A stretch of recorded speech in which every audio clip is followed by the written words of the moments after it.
अब आगे बढ़ते हैं खबरों में और बड़ी खबर आपको बता दें, औरंगजेब पर विवाद गर्माता हुआ दिख रहा है। एमएलएसयू की वीसी के खिलाफ करणी सेना ने मोर्चा खोल दिया है। सर्व समाज से सड़कों पर उतरने की अपील की गई है। राज्यपाल से सुनीता मिश्र, जो कि वाइस चांसलर हैं इस यूनिवर्सिटी की, उनको बर्खास्त करने की मांग की गई है। प्रोफेसर सुनीता मिश्र ने हालांकि विवाद के बाद एक वीडियो जारी कर माफी मांग ली है, लेकिन अभी तक ये मामला नहीं सुलझा। मोहनलाल सुखाड़िया यूनिवर्सिटी की वाइस चांसलर हैं सुनीता मिश्रा, जिनके द्वारा दिए गए एक बयान के बाद विवाद शुरू हुआ। और बयान ये था कि उन्होंने मुगल शासक औरंगजेब को एक कुशल शासक बताया था, जिसके बाद छात्र नाराज हो गए और इस पूरे मामले में अब मेवाड़ की अस्मिता और मेवाड़ की गरिमा का मुद्दा गर्मा गया है और इसी सिलसिले में अब करणी सेना भी इस मैदान में कूद गई है।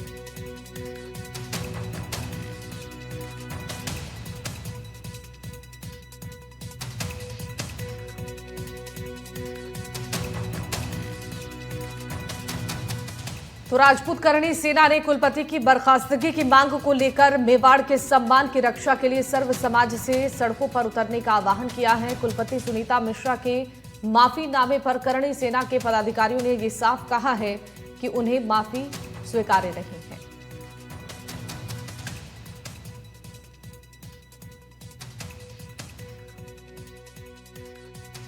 आपका जो कृत्य है, आपके जो शब्द है, आपके जो विवादित बोल है, वो माफी के लायक नहीं है। आप चाहे कितनी भी माफी मांग लीजिएगा, हम उसको बर्दाश्त नहीं करेंगे।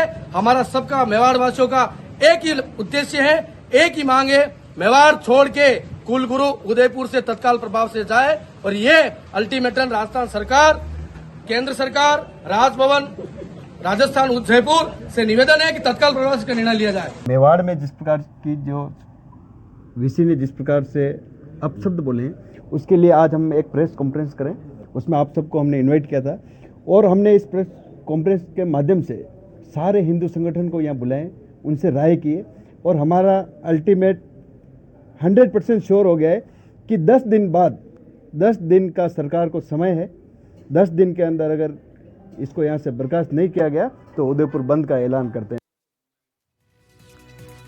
वहीं कुलपति के बयान के मामले में जनजातीय मंत्री बाबूलाल खराड़ी की एंट्री हो गई है।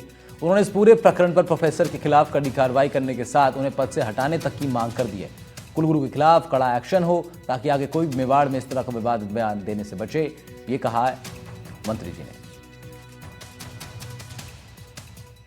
ये वीसी आपने आपको ये समझते कि मैं इतिहास की जानकार हूँ, इतिहास को इनको पढ़ना चाहिए। औरंगजेब सबसे अच्छा प्रशासक था, क्या कर रहा था वो इतिहास इनको पता नहीं क्या? हमारे यहाँ एक हाथ में तलवार, एक हाथ में कुरान, या तो कुरान स्वीकार करो या फिर गर्दन कटेगी। वो अच्छा था क्या? वो अच्छा प्रशासक था क्या? अगर अच्छा प्रशासक मेवाड़ में देखना है तो राणा सांगा को देखना चाहिए। 2.5 अक्षर है उनका, पढ़े लिखे नहीं थे। मेवाड़ में सबसे अच्छा शासन लिया तो उस व्यक्ति ने दिया। और इस प्रकार के विवादित टिप्पणियां करके वो क्या दिखाना चाहती है, किससे प्रभावित है? मुझे लगता है वो कहीं न कहीं माओवादी से प्रभावित है, ताकि उसी इतिहास को हम बताएं। हमारा पुरखों का जो इतिहास है उसको पढ़ना चाहिए। संजय व्यास हमारे सहयोगी इस खबर पर देंगे ज्यादा जानकारी, लाइव जुड़ रहे हैं हमारे साथ, उनका रुख कर लेते हैं। संजय, ये मामला लगातार अब गर्माता जा रहा है और अब इसमें कई लोगों की एंट्री हो गई है। एक तरफ करणी सेना की एंट्री हुई है, दूसरी तरफ बाबूलाल खराड़ी का बयान अभी हम सुन रहे थे। अभी क्या स्थिति है यूनिवर्सिटी में, क्या माहौल है? देखिए, मैं बता दूं कि जिस तरह से कल बाबूलाल खराड़ी ने एक बड़ा बयान दिया कि इतिहास को पढ़ना चाहिए, क्योंकि कुलगुरु ने जिस तरह का बयान दिया, उसके बाद जो खराड़ी जी का बयान आया उसमें स्पष्ट कहा गया है कि इतिहास को पढ़ना चाहिए, इतिहास की पूरी जानकारी होनी चाहिए। इसके बाद जब करणी सेना ने कल कदम उठाया कि जब तक कुलगुरु को यहाँ से बर्खास्त नहीं किया जाएगा और इनको यहाँ से हटाया नहीं जाएगा तब तक आंदोलन जारी रहेगा। वहीं आपको बता दूं कि एनएसयूआई के जो कुछ छात्र हैं वो भूख हड़ताल पर भी बैठे हुए हैं और जो गेट है उसके बाहर उन्होंने धरना लगा रखा है। इसके चलते जो यूनिवर्सिटी है जो नहीं खुल पा रही है और जो एग्जाम है वही होंगे, उसके अलावा कोई भी जो पढ़ाई वगैरह है वो नहीं होने दी जाएगी। और करणी सेना ने जो कल स्टेप लिया है उससे कहा कि 10 दिन का अल्टीमेटम है, कुलगुरु को हटाया जाए और जल्द से जल्द उनके खिलाफ कार्रवाई की जाए। इसी के चलते राज्य सरकार ने 5 सदस्यीय एक टीम बनाई है जो इस पूरी प्रकरण की जांच करेगी और उसके बाद जो राज्यपाल है उनको ये पूरी प्रक्रिया की जानकारी देगी। बिल्कुल संजय, आपसे ये भी जानना चाहेंगे, जैसी तस्वीरें हम देख रहे थे कॉलेज कैंपस के अंदर, जो एबीवीपी के छात्र थे, एनएसयूआई के कार्यकर्ता थे, वो लगातार विरोध जता रहे थे। राज्यपाल को ज्ञापन भी उन्होंने सौंपा था। फिलहाल उनकी तरफ से क्या इस प्रदर्शन को बंद किया गया है? अंदर के हालात कैसे वहां पर दिख रहे हैं?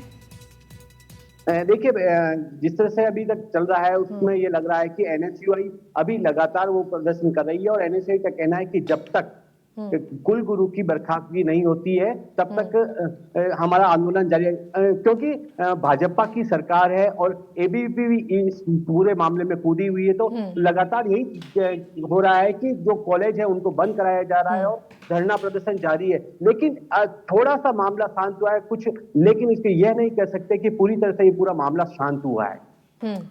अच्छा, हम शिवानी एक बात और भी इसमें है, थोड़ा सा अगर बैकग्राउंड में जाए हम लोग इस पूरे विषय के, तो देखिए वीडियो संदेश जो सुनीता मिश्रा ने जारी किया उसमें उन्होंने कहा 12 सितंबर को विकसित भारत 2047 विषय पर एक सेमिनार आयोजित हुआ था यूनिवर्सिटी के अंदर, और इस सेमिनार में उन्होंने ये बात कही थी जहां से पूरा मामला जो है विवाद जो है शुरू हुआ। बिल्कुल, इसके बारे में संजय कोई जानकारी, क्या कुछ इस बयान में उनकी तरफ से कहा गया था? देखिए, उस बयान में उन्होंने ये कहा था कि मेरा जो बयान है उसको काट छाट करके पेश किया गया है। उसके अंदर जो कुछ अक्षर थे जैसे बट और लेकिन, वो उनको हटा दिया गया है, जिससे वो जो पूरा बयान है वो चेंज हो गया। तो इसके चलते भी यदि आप कह सकते हैं कि यदि उन्होंने कहा तो क्यों कहा, क्योंकि जिस तरह से राणा सांगा, महाराणा प्रताप, शिवाजी ऐसे शासक थे जो जिन्होंने अपना पूरा जीवन इस भारत के लिए गंवा दिया, और उनसे ज्यादा आप कह सकते हैं कि औरंगजेब अच्छा शासक था, यह कहना एक उचित नहीं था। क्योंकि जितने भी लोग बाग हैं, जो करणी सेना है या आम नागरिक है, संत समाज है, उनका कहना है कि क्या औरंगजेब इतना बड़ा शासक था कि उसको इन्होंने कहा कि यह बहुत अच्छा शासक था। ठीक है, बहुत शुक्रिया संजय, आपने तमाम जानकारी साझा की।